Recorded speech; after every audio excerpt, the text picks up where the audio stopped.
우리가 이제 마스크를 쓰고 있으면 이제 어떤 표정을 짓는지 잘 모르잖아요. 그래서 눈으로 웃으셔야 됩니다. 눈으로 잘 웃으시길 바랍니다. 여러분, 한국 사회가 지금 참 많이 변하고 있는 것 같아요. 그래서 이 한국 사회를 나타내는 이런 독특한 특징 중에 한 가지가 한국 사회는 숫자 사회입니다. 한국 사회는 숫자를 참 좋아하는 것 같아요. 우리가 이제 여름이고 또 이제 코로나19 때문에 가정에서 오래 있지 않습니까? 이제 그러다 보면 많은 가전제품을 구입하게 돼요. 여러분, 가전제품을 구입할 때 여러분 어떤 거에 신경을 쓰십니까? 이것이 몇 등급인가? 에너지 효율 몇 등급인가? 여러분 이거 많이 보지 않습니까? 그래서 뭐 1등급, 2등급 이거에 따라서 가격 차이도 많이 나는 것 같아요. 이런 뿐만 아니라 우리 가축들에 대해서도 등급을 매기죠. 여러분, 한우 몇 등급 한우가 좋으세요? 2등급 한우, 1등급 한우. 여러분 1등급에도 플러스가 막 붙죠. 1등급 2 플러스. 뭐 가격 차이가 굉장히 많이 납니다. 맛도 좋은 것 같아요. 여러분, 그런데 사람에게도 등급을 매깁니다. 이 매겨진 등급에 따라 자기 가치를 여러분 그렇게 평가를 하는 것 같아요. 이런 학생들은 어떻습니까? 학생들은 등급은 매기죠. 너 몇 등급이냐? 1등급, 2등급, 그래서 9등급까지 학생들 그렇게 매기지 않습니까? 또 우리 어른들 사이에, 장년들 사이에서는요, 집 몇 평이 몇 평이냐? 이 평수를 갖고 서로 관계를 맺고 이 사람은 나에게 맞는 수준인가 아닌가 이렇게 보기도 한다라 그래요. 연봉은 도대체 얼마나 되는가? 이런 배우자도 등급을 나눠서 그렇게 결혼 배우자도 선택하기도 한다 그러십니다. 여러분, 이 등급이 이 사회에 이렇게 만연하다 보니까요, 어느 순간에 내 존재 자체가 사라져요. 그리고 등급만 남게 됩니다. 그리고 어떻게든 이 등급에 올라가려고, 이 등급에서 밀려나지 않으려고 그렇게 애쓰고 힘쓰고 우리가 그렇게 살아가지 않습니까? 여러분, 교회에서도 그런 것 같아요. 가끔 여러분 성도님들, 다른 교회에 다니는 성도님들 만나보면 너희 교회는 몇 명이나 나오냐? 이렇게 물어보지 않습니까? 그러니까 숫자를 많이 물어봐요. 그래서 숫자가 많은 교회는 자랑스럽게 교회 이름을 댑니다. 근데 숫자가 적은 교회는 어떻게 해요? 아니, 그냥 우리 동네 작은 교회야. 그렇게 얘기한다는 거예요. 그래서 진짜 교회 이름이 우리 동네 작은 교회, 그렇게 지은 교회 이름도 있다라 그래요. 여러분, 왜 그렇습니까? 이 숫자를 갖고 우리 가치를 보기 때문이죠. 이런 숫자가 우리 가치를 증명해 줍니까? 그렇지 않죠. 요즘 젊은이들 가운데 아주 유행하는 김수현 작가라는 분이 계십니다. 그 글을 보면 아주 재미있는 글을 하나 썼어요. 친구의 숫자가 관계의 깊이를 증명할 수 없고, 집의 평수가 가정의 화목함을 보장할 수 없고, 연봉이 그 사람의 인격을 대변할 수 없다. 이런 맞지 않습니까? 숫자가 우리를 평가할 수 없죠. 이런 특별히 우리 자녀들 가운데, 저도 이제 고3 아이가 있는데요, 이 등급 아이들 너무 신경 쓰지 않습니까? 이런 그것이 우리 인생을 결정하지 않는다라는 것 너무 잘 알지 않습니까? 우리가 여기서 다시 한번 생각해 볼 필요가 있어요. 여러분, 진정한 가치는 숫자가 드러낼 수 없는 겁니다. 숫자로 결정할 수 없어요. 이런 우리가 진정한 가치를 발견하기 위해서는 숫자를 우리 삶 가운데 지워버려야 됩니다. 이런 어떻게 우리가 그런 삶을 살아갈 수 있을까? 이런 숫자가 우리 삶을 지배하게 만드는 것은 사단의 전략입니다. 여기서 우리가 속아서는 안 돼요. 어떻게 우리가 숫자를 넘어갈 수 있어서 진정한 나 자신을, 숫자가 아니라 진정한 나 자신을 발견할 수 있는가? 오늘 고린도전서 말씀을 통해서 함께 나누며 은혜 받는 이 시간 되시길 주 이름으로 축복합니다. 아멘. 우리가 계속해서 고린도전서 말씀을 함께 나누고 있어요. 우리가 지난주 7장 말씀을 함께 나누었죠. 그럼 7장 말씀부터 고린도 교회에서 공식적으로 사도 바울에게 편지를 썼습니다. 우리가 이런 심각한 문제가 있으니까 좀 어떻게 해야 될지 좀 알려주십시오. 편지를 썼어요. 여러 문제가 있습니다. 근데 고린도 교회의 아주 고질적이고 아주 심각한 문제는 뭐냐면 분쟁의 문제예요. 싸움의 문제가 있습니다. 제가 처음에 고린도전서 말씀을 드리면서 고린도 이 지방이 어떤 지방인가 말씀을 드렸죠. 초기 구성원들이 누구라고 말씀드렸습니까? 해방된 노예들. 신분이 굉장히 낮죠. 이 노예들이 돈을 벌었습니다. 돈을 벌고 나니까 신분을 높이고 싶은 거예요. 그러니까 경쟁적으로 자기를 과시하고 자기를 드러내는 이런 일들을 행하다 보니까 이것이 자기를 드러내고 과시하는 것, 이것이 고린도 전체의 문화로 형성이 됩니다. 이게 교회로 그대로 들어와서 교회에서 영향을 미칩니다. 그래서 3장 말씀을 통해서 나눴던 것처럼 교회의 지도자들을 중심으로 교회가 분열되기 시작하는 거예요. 이 사람이 최고다. 아니야, 이 사람이 최고다. 분열이 심각한 문제가 나타났었습니다. 근데 영적인 문제도 마찬가지였어요. 영적으로도 아주 심각한 갈등의 문제가 있었거든요. 여러분 오늘 고린도전서 12장 1절 말씀을 한번 보십시오. 사도 바울이 고린도전서 12장을 이렇게 시작합니다. 형제들아, 신령한 것에 대하여 나는 너희가 알지 못하기를 원하지 아니하노니. 지금 신령한 것에 대해서 고린도 교인들이 사도 바울에게 편지를 써서 보냈다라는 거예요. 지금 고린도 교인들은 신령한 것에 굉장히 관심이 많습니다. 영적인 것에 관심이 많아요. 여러분 왜 그러냐면 이 고린도 교인들은 회심하기 이전에, 예수를 믿기 이전에 아주 신비한 이방 종교를 믿고 있었습니다. 여러분 이 마귀도 영적 현상을 드러낼 수 있거든요. 그러니까 그 아주 신비하고 초자연적인 그 영적 현상을 보고 사람들이 거기에 빠져 있었어요. 근데 예수님을 믿은 이후에도 이 이방 종교의 틀을 벗어나지 못하는 겁니다. 그 틀에 잡혀 있었어요.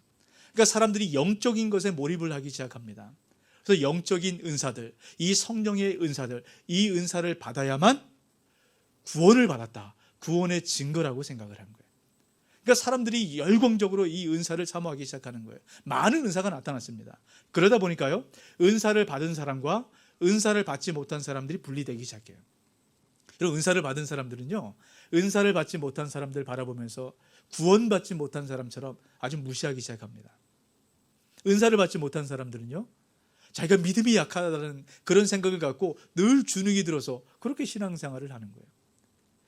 여러분 이런 문제가 오늘날도 나타납니다. 여러분 어떤 분들은 간혹 그렇게 말씀하시는 경우가 있어요. 성령의 은사, 특별히 이 방언 같은 것들, 이것을 받아야만 우리가 구원받았다는 것을 확증할 수 있다라고 얘기를 합니다. 여러분 성경은 그렇게 얘기하지 않습니다. 모든 사람들에게 은사가 주어져요. 하지만 이 은사는 구원의 증거가 아니란 것, 여러분 이것을 명확하게 기억하셔야 됩니다. 그렇지 않으면 우리 신앙이 흔들리게 돼요. 여러분 왜 그런가? 은사가 도대체 무엇인가? 오늘 말씀을 통해서 제가 분명하게 여러분에게 말씀을 드릴 겁니다. 여러분 그것을 마음 가운데 새기시고 분별하셔야 돼요. 여러분 다시 고린도 교회로 돌아가 볼까요? 여러분 은사가 있는 사람과 없는 사람들, 여러분 이렇게 양분될 뿐만 아니라 은사가 있는 사람들도 서로 분열되기 시작하는 거예요. 이 은사가 더 좋다, 저 은사가 더 좋다, 아니야 이것이 더 신령하다, 서로 등급과 서열을 매기기 시작합니다. 좀 이런 것을 가만히 살펴보면 등급과 서열을 매기는 것은 죄의 속성임에 분명합니다. 이런 등급과 서열은 교회 안에서 있어서는 안 되는 거예요. 이러다 보니까 고린도 교회가 아주 시끄럽습니다. 혼란스럽고 문제가 생기는 거예요. 특별히 이 고린도 교회 안에는 방언의 문제가 아주 심각했어요. 한번 생각해 보세요.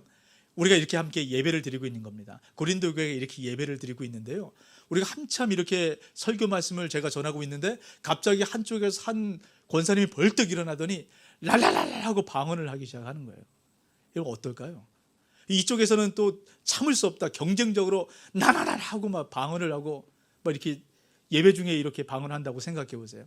어떻게 되겠습니까? 날랄랄라 날라날라 난리가 나는 거예요. 저 뒤쪽에서 막 예언을 합니다. 하나님께서 이렇게 말씀하셨습니다 하고 막 예언을 선포하기 시작해요. 예배가 되겠습니까? 지금 고린도 교회가 이렇다는 거예요. 바로 이런 상황 가운데 사도 바울이 너희들이 그렇게 사모하는 신령한 것이 무엇인가, 그러니까 영적 은사가 무엇인가, 사도 바울이 정리해서 말씀 전하는 것이 바로 고린도전서 12장 말씀입니다. 그래서 은사가 무엇인가를 사도 바울이 지금 얘기하고 있는데요, 사도 바울이 얘기하는 은사는 이런 두 가지 의미로 나눠서 이야기를 합니다. 먼저 4절 말씀 한번 보십시오. 은사는 여러 가지나 라는 말로 시작을 해요. 은사가 여러 가지라고 얘기를 합니다. 5절도 보세요. 직분은 여러 가지나 라고 얘기하고, 6절도 또 사역은 여러 가지나 라고 얘기합니다. 여러분 은사가 여러 가지라는 거예요. 하나가 아니고 아주 많고 다양하다라는 것을 지금 이야기하고 있습니다. 여러분 은사라는 말을 카리스마라는 단어를 사용하는데요, 여러분 이 은사라는 말의 본래 뜻은 선물이라는 거예요. 선물. 은사는 어떤 특별한 영적 신비한 일, 이게 아니고 선물이라는 뜻이 있다라는 겁니다. 여러분 11절 말씀을 한번 보세요. 같이 한번 읽어볼까요? 이 모든 일은 같은 한 성령이 행하사 그의 뜻대로 각 사람에게 나누어 주시는 것이니라. 여러분 은사는 선물이라고 말씀을 드렸죠. 이 선물을 하나님께서 지금 어떻게 나누어 주신다라고 말씀합니까? 동일하게 모든 사람에게 다 주시는 것이 아니라고 얘기합니다. 각 사람에게 필요에 따라 그 사람에게 딱 맞는 것을 하나님께서 나누어 주신다라고 말씀하세요. 여러분 이것을 꼭 기억하셔야 돼요. 하나님께서 그 사람에게 맞는 것을 나누어 주시는 게 바로 은사입니다. 여러분 우리가 이것을 믿고 이것을 이해한다면 은사를 등급을 매길 수 있습니까? 나에게 딱 필요한 것을 하나님께서 나에게 주셨는데 여러분 어떻게 서열을 매겨요? 어떻게 등급을 나눕니까? 이건 말이 안 되는 얘기예요. 여러분 그렇다면 하나님께서 왜 우리 각 사람에게 은사를 주셨을까? 여러분 제가 드렸던 말씀을 잘 기억하십시오. 모든 사람들에게 은사를 주셨어요. 도대체 왜 은사를 주셨는가? 그 은사는 무엇인가? 여러분 5절 말씀을 보십시오. 직분은 여러 가지나 라고 이야기를 합니다. 이 말씀을 가만히 살펴보면 앞에서는 은사는 여러 가지나 라고 얘기했던 것을 5절에서는 직분은 여러 가지나 라고 얘기합니다. 은사를 지금 직분이란 말로 사용을 하고 있다는 겁니다. 여러분 직분이 어떤 것인가요? 직분은 교회에서 섬기고 봉사하는 그런 일을 우리가 직분이라고 얘기를 하죠. 직분은 크게 두 가지로 나눌 수 있습니다. 목사, 전도사, 장로, 권사, 집사 이런 교회에서 말하는 이런 여러 직분들, 이 직임적 직분이라고 이야기를 합니다. 여러분 각자 그 직임에 따라서 하는 일이 다 다르죠. 역할이 다른 겁니다. 그런데 직분은 이것만 있는 것이 아니에요. 또 한 가지 사역적 직분이라는 게 있어요. 우리 오늘 찬양대 찬양 어떠셨어요? 너무 아름다웠죠? 저는 매주 이 찬양 감동을 받습니다. 마스크를 끼고 하니까 더 은혜가 되는 것 같아요. 이 마스크를 통과해서 나오는 은혜가 더 풍성한 것 같습니다. 여러분 아무나 찬양대 쓸 수 있는 게 아닙니다. 은사가 있어야 돼요. 찬양의 은사가 있어야 됩니다.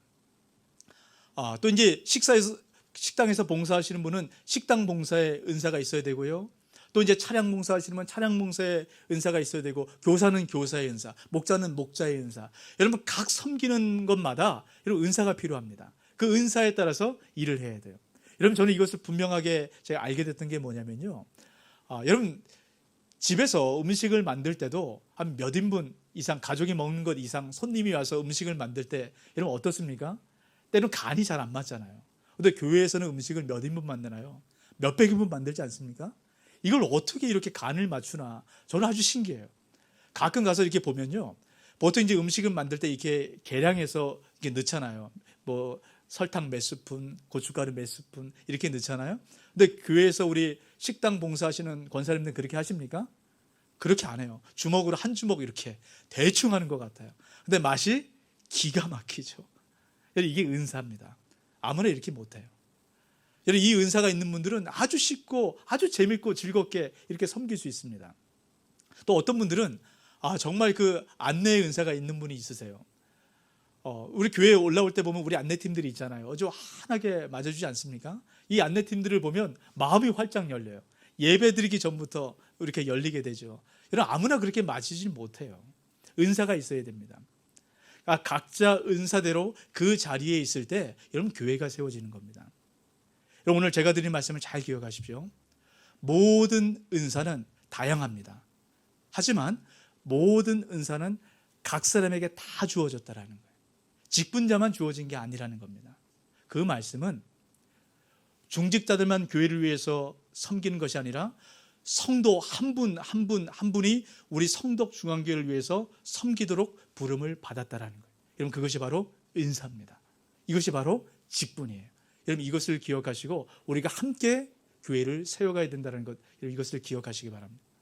그러면 은사는 교회에서만 쓰는 건가? 교회 직분자만 사용하는 건가? 오늘 성경 그렇게 얘기하지 않아요. 여러분 6절 말씀을 보십시오. 또 사역은 여러 가지나 라고 얘기합니다. 이번엔 은사를 다른 말로 표현합니다. 은사를 지금 뭐라고 얘기합니까? 사역이라는 말로 이야기를 해요. 여러분 사역은 어떤 것일까요? 사역이라는 것은 모든 일을 총괄하는 겁니다. 교회 안에서 일뿐만 아니라 하나님께서 주신 모든 일, 세상에서 나가서 하는 그런 모든 일들을 다 사역이라고 얘기하는 거예요. 그러니까 우리가 세상에서 나가서 살아갈 때, 직장 생활을 할 때, 세상 일들을 할 때 여러분 은사가 필요하다는 겁니다. 그 은사가 어떻게 필요할까요? 우리가 지금 수요일마다 이런 소요리 문답을 함께 나누고 계시죠. 여러분 소요리 문답 우리 지난주에 일문을 나눴어요. 여러분 일문은 정말로 중요합니다. 여러분 그것은 꼭 암송하시길 바라요. 어떻게 보면 성경 전체의 기반을 까는 겁니다. 오늘도 이 일문에 대한 내용을 이해하면 이것이 명확하게 은사가 무엇인가 우리가 깨달아 알 수 있어요. 여러분, 일문의 질문이 무엇인가요? 사람의 주된 목적이 무엇인가? 제가 목적을 두 가지로 얘기했는데요. 이런 목적이 뭡니까? 하나님께서 모든 피조물들을 만드셨을 때 그냥 만들지 않으셨다라는 겁니다. 존재의 이유, 그 피조물이 해야 되는 일이 무엇인가 하나님께서 각자 다양하게 주신 거예요. 여러분, 그런데 우리가 오해하지 말아야 될 것이 있습니다. 우리가 일문만 보면 주된 목적이 무엇인가 하고 답을 하죠. 그러면 이 요것만 목적이다라고 생각할 수가 있어요. 근데 여러분, 우리가 잘 생각해야 될 것은 주된 목적이라고 얘기한다는 거예요. 주되라는 것은 어떤 의미일까요? 가장 본질적이고 기본적이고 가장 가치가 있는 것이라는 겁니다. 여러분, 그렇다면 그렇지 않는 목적도 있게 되겠죠. 하나님께서는 저와 여러분 한 분 한 분들을 창조하고 만드실 때 그 각 사람에게 맞는 창조 목적과 계획을 주셨다라는 거예요. 이 창조 목적과 계획이 주된 목적을 향한 방향성을 두어야 된다는 겁니다. 여러분, 이것을 잘 구별하셔야 돼요. 하나님께서는 저와 여러분 한 사람 한 사람을 위한 창조 목적과 계획이 있습니다. 누구도 행할 수 없는 것, 바로 그 사람만 행할 수 있는 것을 주셨다라는 거예요. 여러분, 그것을 어떻게 이룰 수 있습니까? 은사를 통해서 하나님께서 이루시라라고 말씀하는 겁니다. 여러분, 이 은사가 좀 어렵게 들리세요? 그 은사라는 말을 쉬운 말로 여러분 이렇게 표현할 수 있어요. 재능이란 말로 표현할 수 있습니다. 은사는 재능이라고 생각하시면 돼요. 이런 강점혁명이라는 책이 있는데 이런 기회 되시면 한번 읽어보십시오. 이 내용을 보면 핵심은 그겁니다. 모든 사람들은 각자만 갖고 있는 독특한 재능이 있다라고 얘기를 해요. 이 독특한 재능을 강점이라는 겁니다. 이 강점을 잘 개발해야 성공할 수 있다라고 얘기를 해요. 근데 많은 사람들은 이 자기만이 갖고 있는 독특한 강점이 아니고 사람들이 만들어 놓은 이 틀, 이것을 하길 원해서 배우고 또 연구하고 노력을 한다는 거예요. 여러분, 나에게 재능이 없어요. 근데 사람들이 좋다라고 얘기해요. 그러니까 자꾸 이것을 따라가다 보니까 힘은 들고 노력은 하는데 성과는 나타나지 않는 겁니다. 재미도 없는 거예요. 또 하나의 문제는 뭐냐면 약점을 극복하기 위해서 너무 에너지를 많이 쓴다는 겁니다. 그래서 이 저자가 이런 얘기를 합니다. 강점을 극대화하고 약점은 관리하라라고 얘기를 해요. 참 의미가 있는 얘기 같아요. 여러분, 그러면서 이 강점을 잘 활용했던 한 사람을 소개하는데 투자의 귀재라고 불리는 워렌 버핏을 소개를 합니다. 워렌 버핏이 네브라스카 대학에 가서 학생들 앞에서 강연을 합니다. 근데 강연을 하면서 이런 얘기를 했어요. 저와 여러분 별 차이가 없습니다. 그러니까 학생들이 그 얘기를 듣고 웃는 거예요. 왜 별 차이가 없겠어요? 여러분, 워렌 버핏은 세계적으로 손가락 안에 들어가는 부자 아닙니까? 갑부. 근데 학생들은 이제 사회에 출발하는 별로 가진 것이 없는 사람들이죠. 그러니까 워렌 버핏이 그런 얘기를 해요. 여러분이 생각하기에 이 돈이 많고 적음을 차이라고 생각할지 모르겠는데 그것은 진정한 차이가 아닙니다. 진정한 차이는 나는 아침마다 일어나서 내가 하고 싶은 일을 할 수 있는 기회가 주어지는 것, 이것이 진정한 차이입니다 라고 얘기를 합니다. 여러분, 워렌 버핏이 세계적인 부자가 되고 그 명성을 얻을 수 있었던 것은 자기만 갖고 있었던 독특한 재능, 이 강점을 발견한 겁니다. 그리고 이 강점을 사용할 수 있는 그 분야에서 일을 하기 시작했기 때문에 그런 뛰어난 사람이 될 수 있었다라고 얘기를 해요. 여러분, 이것은 중요합니다. 여러분, 성경은 각 사람에게 하나님께서 창조 목적을 주셨다라고 말씀합니다. 그것을 잘 활용할 수 있도록, 그 목적대로 살아갈 수 있도록, 여러분, 그 목적대로 살아갈 때 우리가 즐겁고 행복한 삶 살아갈 수 있잖아요. 그 목적대로 살아갈 수 있도록, 목적을 이룰 수 있도록 우리에게 주신 것이 바로 은사라는 겁니다. 재능이라는 거예요. 여러분, 이것을 우리가 발견해야 됩니다. 여러분, 하나님께서 여러분을 향한 창조 목적과 계획이 무엇인지 여러분 알고 계십니까? 여러분, 그것을 이루도록 재능을 주셨어요. 여러분, 그 재능을 사용해야 됩니다. 근데 우리가 어떻습니까? 이 세상에서 말한 틀에 자꾸 들어가려고 해요. 저는 이 말씀을 준비하다가 저희 아이들에게 물어봤어요. 너는 정말 하고 싶은 것, 네가 즐거워하는 것, 그게 뭐니? 물어봤더니 모르겠대요. 여러분, 아이들이 학교 생활을 하다 보면 이 학교 생활 안에서는 이 제도 자체가 어쩔 수 없습니다. 이 등급 안에 아이들을 자꾸 집어넣어요. 그러니까 틀 안에 넣어서 아이들을 규격품으로 만들어 가게 된다는 겁니다. 그러니까 아이들이 행복하지 않은 거예요. 이것을 어떻게 바꿀 수 있을까요? 교회가 그 일들을 해야 되지 않겠습니까? 그럼 저는 그래서 이것이 우리 교회의 다섬의 비전의 하나 아닙니까? 어떻게 하면 우리 다음 세대 아이들이 정말 기쁘고 즐겁게 하나님께서 만드신 그 목적대로 재능을 잘 발휘하며 살아갈 수 있을까? 우리가 이제 가을에 이런 그 일들을 하려고 합니다. 아이들 가운데 정말 하나님께서 주신 재능들을 잘 발휘할 수 있도록, 그걸 발견할 수 있도록 이런 그 일들을 하려고 그래요. 혹시 우리 교육자들이나 관계된 분들이 이런 도움을 요청하시면 여러분 적극적으로 참여해 주셨으면 좋겠어요. 그리고 혹시 여러분 나는 이 재능을 좀 나누고 싶다, 이런 그런 분이 계시다면 여러분 좀 적극적으로 참여하셔서 다음 세대를 세워가는 그 일들 가운데 함께 해주시기 바랍니다. 여러분 그럴 때 우리 교회가, 또 이 한국 교회가, 또 하나님의 몸된 교회가 더 든든하게 세워져 갈 수 있게 되는 것이에요. 여러분 이 사도 바울은 오늘 말씀을 통해서 이 은사의 다양성이 얼마나 중요한 것인가, 이런 몸의 비유를 통해서 다시 한번 이야기를 하는데요. 여러분 12절 말씀부터 보면 몸과 지체를 통해서 비유를 하기 시작합니다. 여러분 몸은 하나예요. 머리와 몸은 하나입니다. 그런데 몸에 붙어있는 지체는 아주 많다라고 얘기합니다. 왜 이 지체가 많을까? 왜 이 지체가 다양할까? 여러분 그것을 이렇게 설명합니다. 18절 19절 말씀입니다. 그러나 이제 하나님이 그 원하시는 대로 지체를 각각 몸에 두셨으니 만일 다 한 지체뿐이면 몸은 어디냐? 우리가 조금 전에 앞에서 나눈 말씀과 동일하지 않습니까? 하나님께서 지체를 다양하게 주셨대요. 근데 이 지체를 하나님께서 어떻게 주셨다라고 얘기합니까? 하나님께서 원하시는 대로. 이 원하시는 대로라는 것은 각 사람에게 딱 맞고 필요한 대로 주셨다라는 거예요. 그러니까 우리 몸 안에 필요 없는 지체가 없다라는 겁니다. 근데 우리 많은 사람들은 눈에 띄는 이것을 부러워해요. 여러분 손과 발이 있으면 발은 손을 부러워합니다. 발은 가려져 있거든요. 또 냄새 나거든요. 손은 모든 것을 할 수 있으니까요. 근데 한번 생각해 보세요. 이런 모든 지체가 다 손이라면 어떻게 되겠어요? 정상적입니까? 기형적인 모습으로 나오게 되는 겁니다. 여러분 우리 몸 안에 하나도 필요 없는 것이 없어요. 혹시 여러분 속눈썹, 이거 왜 필요할까? 이런 생각 해본 적 있으세요? 저는 있습니다. 저는 속눈썹이 자꾸 눈 안으로 들어가요. 근데 저는 눈이 작다 보니까 이 속눈썹이 한번 들어가면 빼내는데 엄청 고생을 합니다. 잘 빠지지가 않거든요. 그렇다고 속눈썹이 없으면 어떻게 될까요? 속눈썹은 눈을 보호하기 위해서 반드시 필요한 겁니다. 눈에 어떤 이물질이나 다른 것이 들어가지 않도록 막아주는 거예요. 우리 몸 안에 필요 없는 것이 하나도 없습니다. 다 필요해요. 근데 이 세상은 뭐라고 얘기합니까? 드러나는 것, 좋아 보이는 것, 이 숫자 안에 들어오라는 겁니다. 이 규격 안에 들어오라는 것. 여러분 이건 세상의 속임수입니다. 세상은 다 손이 되라고 얘기를 해요. 발은 필요 없다라는 겁니다. 발은 루저라는 거예요. 여러분 그렇습니까? 우리가 살아가는 이 세상을 다 손으로만 살아간다면 여러분 손으로 걷는다고 생각해 보세요. 얼마나 이상하겠습니까? 얼마나 불편하겠어요? 여러분 이 세상이 모든 사람을 규격화시키기 때문에 여러분 기형적이고 아주 이상한 문제들이 지금 나타나고 있는 겁니다. 여러분 이 사단의 속임수 가운데 우리가 속아서는 안 돼. 바꿔내야 됩니다. 여러분 우리가 그 일들을 바꿔내야 돼요. 여러분 주님께서는 우리 각 사람에게 맞는 창조 목적을 갖고 계시고 계획을 갖고 계신다는 것, 여러분 이것을 다시 한번 기억하시기 바랍니다.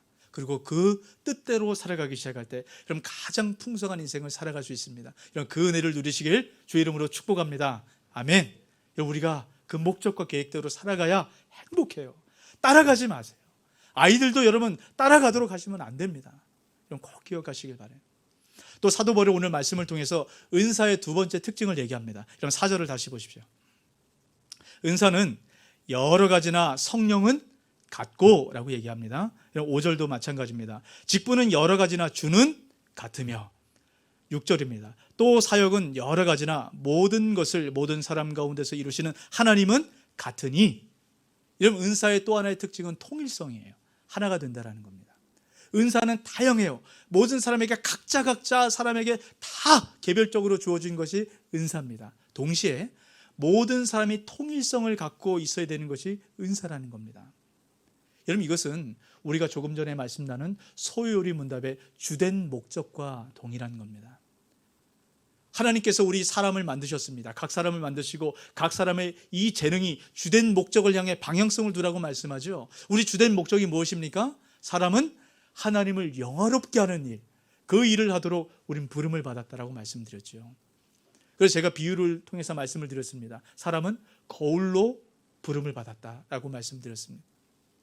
하나님께서 그 영광을 거울인 우리 가운데 비춰주는 거예요. 거울인 우리가 품고 이것을 반사해내는 것, 비춰내는 것, 여러분, 이것이 우리의 사명입니다. 우리의 존재 목적이에요. 존재 이유이기도 합니다. 근데 만약에 거울이 비추고 반사하는 역할을 감당하지 않고요, 거울이 식탁처럼 쓰인다고 생각해 보세요. 여러분, 거울이 쓰레바리처럼 쓰인다고 생각해 보세요. 거울의 본래의 목적대로 다 하는 겁니까? 여러분, 거울은 비춰야 돼요. 아무리 모양이 다양하고 색깔이 다양하다 할지라도 거울의 본래의 목적은 비추고 반사하는 겁니다. 주님께서 이렇게 살아갈 때 우리가 행복하고 풍성한 인생을 살아갈 수 있다고 말씀하십니다. 여러분, 이 말씀을 잘 기억하십시오. 마태복음 5장 14절 15절 말씀 같이 한번 읽습니다. 너희는 세상의 빛이라. 산 위에 있는 동네가 숨겨지지 못할 것이요, 사람이 등불을 켜서 말 아래에 두지 아니하고 등경 위에 두나니 이러므로 집안 모든 사람에게 비치느니라. 이런 등불의 역할이 뭡니까? 주님께서 우리를 빛으로 부르셨대요. 어디의 빛이라고 말씀합니까? 교회의 빛이 아니고 세상의 빛이라고 말씀하세요. 여러분, 우리는 세상의 빛입니다. 교회 안에서 빛이 아니에요. 근데 우리는 자꾸 교회 안에서 빛이 되려고 해요. 여러분, 주님께서 세상으로 나가라고 말씀합니다. 세상에서 빛이 되어야 돼요. 여러분, 세상에 빛이 되기 위해서는 필요한 것은 이 빛의 위치가 중요합니다. 여러분, 이 등불을 어디에 두어야 된다고 말씀합니까? 등불은 등경 위에 있어야 돼요. 그래야만 빛의 역할을 감당합니다. 만약에 바가지 안에 넣어두면 여러분, 아무리 빛이 있어도 이 빛의 역할을 감당할 수 있습니까? 여러분, 주님께서 우리에게 재능을 주셨다고 말씀드렸죠. 이 재능을 이 바가지에 눌러두면 아무 쓸모가 없는 겁니다. 그러니까 우리가 힘들고 어려운 삶을 살아가는 것이에요. 이런 바가지를 열어야 돼요. 바가지를 깨트려야 됩니다. 이 세상에 숫자가 만들어놓은, 규격이 만들어놓은 이 바가지를 깨트려야 돼요. 그리고 주님께서 말씀하신 등경 위에 우리가 올라가야 됩니다. 그리고 목적대로 살아가기 시작할 때 우리 인생이 풍성한 인생을 살아갈 수 있게 되는 것입니다. 이런 목적을 따라 살아간다는 것이 무엇일까요? 여러분, 사도 바울이 몸의 비유를 통해서 지금 은사를 계속 설명드린다고 말씀드렸죠. 이것도 몸의 비유를 통해서 말씀을 합니다. 여러분, 지체는 여러 가지라고 말씀을 드렸어요. 하지만 몸은 하나입니다. 이 지체는 몸에 붙어 있을 때 지체 역할을 감당하는 겁니다. 여러분, 이것이 가장 중요한 것이에요.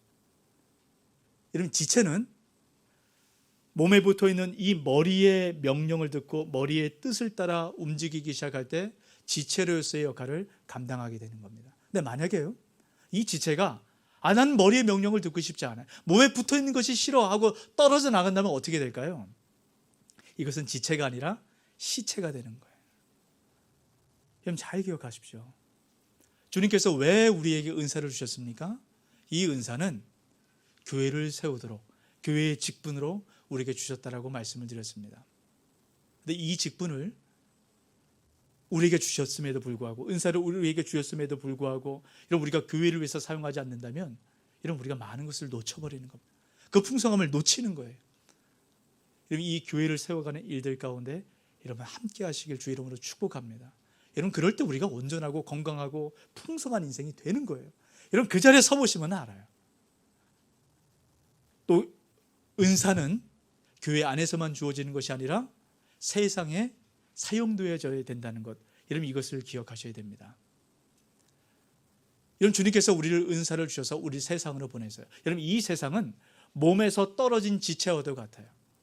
이 세상의 많은 것들은 그리스도의 몸에서 떨어졌기 때문에 여러분, 이 지체들이 썩기 시작합니다. 그러니까 악취가 나는 거예요. 생명력이 잃어갑니다. 주님께서 이 썩어지는 지체를, 악취나는 이 세상을 다시 그리스도의 몸에 붙이도록 여러분, 우리를 부르셨습니다. 그래서 우리가 이 세상에 악취나는 곳에 가야 돼요. 이 세상의 경제적인 문제들, 세상의 이 인터넷의 문제들, 과학기술의 문제들, 정치 영역들, 모든 곳으로 가야 됩니다. 그래서 그곳을 다시 그리스도의 몸으로 붙여내는 일들 우리가 감당해야 됩니다. 여러분, 주님께서 우리에게 각자에게 재능을 주셨어요. 그 재능을 갖고 목적대로 살아가기 시작할 때 우리가 풍성한 인생 살아갈 수 있게 된다는 것 다시 한번 기억하시고 이 귀한 사명 감당하시길 주 이름으로 축복합니다. 아멘. 여러분, 그대로 살아가야 행복해요. 아마 이 말씀을 듣다가 어떤 분은 그렇게 생각할지 몰라요. 아니, 목사님, 우리가 다 그렇게 살아가고 싶은데 이 세상 속에 여러분 그렇게 살아가기 쉽지 않습니다. 여러분, 맞습니다. 쉽지 않아요. 여러분, 왜 그런 줄 아세요? 세상은 목적이 달라요. 세상은 방향이 다릅니다. 우리가 하나님의 목적대로 하나님 방향성대로 살아가기 시작할 때 여러분 이 세상과 반대적인 삶을 살아갈 수밖에 없습니다. 그러니까 힘든 거예요. 여러분, 그럼에도 불구하고요, 우리가 이 방향성을 알고 이런 목적을 알기 시작할 때 우린 다른 삶을 살아갈 수 있습니다. 이것을 생각하고 살아가느냐, 생각하지 않고 살아가느냐, 이 방향성을 보고 살아가느냐, 보지 않고 살아가느냐, 여러분 이것은 완전히 다릅니다. 만약에 우리가 이 방향성을 바라보지 않고 살아가게 된다면 우리는 이 세상의 숫자 안에 들어가게 돼요. 그래서 규격품으로 만들어지게 됩니다. 이 세상이 만든 규격품은 그리스도의 몸이 아닙니다. 우리가 몸의 풍성함을 누리기 위해서는 주님께서 말씀하신 대로 그 목적대로 살아가야 돼요. 그렇게 우리가 힘들고 어렵지만 우리가 한 걸음 한 걸음 여러분 걸어가다 보면요, 그 방향을 따라 걸어가다 보면 하나님께서 기회를 주실 때가 옵니다. 여러분, 그러면 그 기회를 잡으시면 돼요. 방향성을 보고 걸어갈 때 기회가 오게 됩니다. 여러분, 그럴 때 우리가 풍성한 인생을 살아갈 수 있게 되는 거예요. 여러분, 이 기회를 꼭 붙드시고 풍성함을 누려받게 되시게 주 이름으로 축복합니다. 꼭 누리셨으면 좋겠어요. 여러분, 그러면 마지막으로 한 가지만 제가 말씀을 드리고 말씀을 마치고 싶은데요, 어떻게 우리 안에 있는 재능을 발견할 수 있을까? 그리고 하나님께서 말씀하신 이 주된 목적대로 살아갈 수 있을까? 여러분, 이것을 사도 바울이 이 은사장 고린도전서 12장을 마치면서 아주 중요한 한마디 말로 이야기를 합니다. 12장 31절 말씀 같이 한번 읽어봅니다.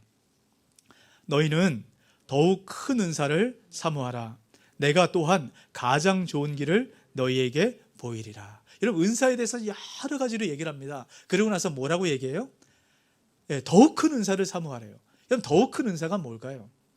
더욱 큰 은사라는 것은 아까 조금 전에 소유리 문답에서 말씀드린 주된이라는 것과 같습니다. 그러니까 가장 가치 있고 가장 본질적인 것, 누구나 반드시 갖춰야 되는 그런 은사를 사모하라는 겁니다. 그 은사가 뭘까요? 12장을 마치고 13장에서 사랑을 얘기하죠. 이건 사랑입니다. 사랑. 이 사랑의 은사를 사모하라는 거예요. 여러분, 이 사랑은 너무너무 중요합니다. 여러분, 우리가 이 사랑의 은사를 받고 사랑이 풍성해질수록 진정한 나의 가치를 여러분 발견하게 돼요. 여러분, 왜 그런지 아세요? 제가 소유리 문답에 대해서 지금 계속 말씀을 드리고 있는데요, 여러분, 일문의 답이 뭡니까? 사람의 주된 목적은 하나님을 영화롭게 하는 것과 영원토록 하나님을 즐거워하는 것. 하나님을 즐거워하는 거예요. 어떻게 하나님을 즐거워할 수 있을까요? 하나님 안에서 그 말할 수 없는 기쁨을 누릴 수 있을까요? 그 천국에서 말하는 그 기쁨과 은혜를 우리가 어떻게 누려받을 수 있을까요? 여러분, 즐거워한다는 말을 다른 말로 바꿀 수 있다고 말씀드렸죠. 사랑하는 겁니다. 우리가 하나님을 사랑하기 시작할 때 그 풍성한 은혜를 누려받을 수 있어요. 이런 성경은 이야기합니다. 우리가 먼저 하나님을 사랑할 수 없다라고 얘기해요.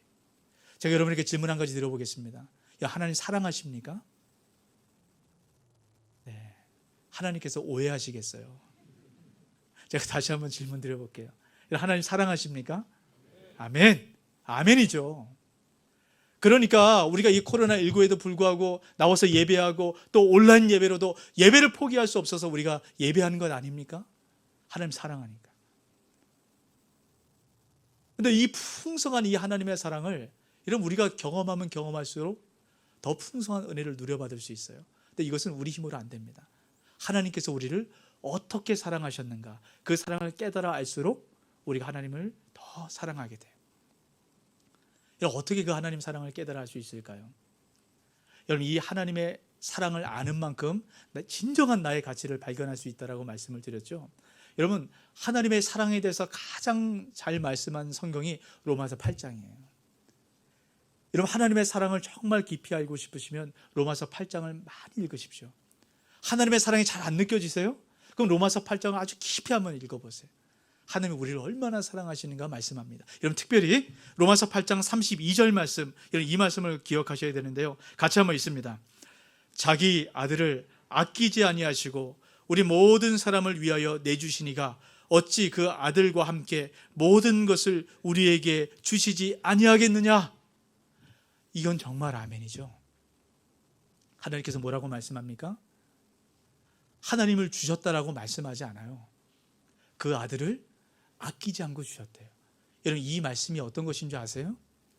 하나님 자신을 주시는 것보다, 여러분 우리 자식이 더 귀하지 않습니까? 여러분 우리 사람도 그렇잖아요. 나보다 우리 자식이 더 귀하지 않습니까? 나는 어떻게 되든 우리 자식이 잘 세워졌으면 좋겠다는 것, 여러분 그게 다 부모 마음 아닙니까? 지금 하나님께서 뭐라고 말씀하세요? 하나님이 자신을 주시는 것이 아니라 아들을 주셨대요. 하나밖에 없는 아들, 아들을 아끼지 않고 주셨답니다. 여러분 이런 사랑이 어디 있어요? 우리가 바로 그런 존재래요. 여러분 이 말씀의 깊이를 깨달아 알면 하나님 사랑이 다르게 다가옵니다. 여러분 우리가 그런 존재래요. 근데 세상은 뭐라고 얘기합니까? 늘 그 숫자에 맞춰서 그 등급 안에 못 들어가면 패배자라고 해요. 그래서 우리가 힘든 것 아니에요? 여러분 그게 속임수라는 거예요. 우리가 거기 빠지면 안 됩니다. 이 진리의 말씀에 우리의 마음을 두어야 돼요. 주님께서 뭐라고 말씀하세요? 하나밖에 없는 그 아들, 그 아들도 아끼지 않고 주실 만큼 우리가 그렇게 존귀해야 돼요. 놀랍지 않습니까?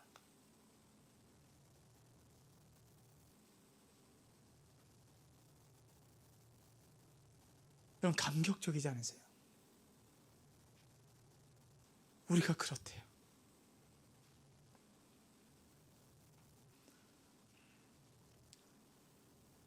여러분 우리가 예수 그리스도 안에 있을 때 이 하나님의 담없는 사랑 그렇게 경험할 수 있습니다. 여러분 세상 안에 있으면 안 돼요. 세상의 규격품 안에 있으면 느끼지 못합니다.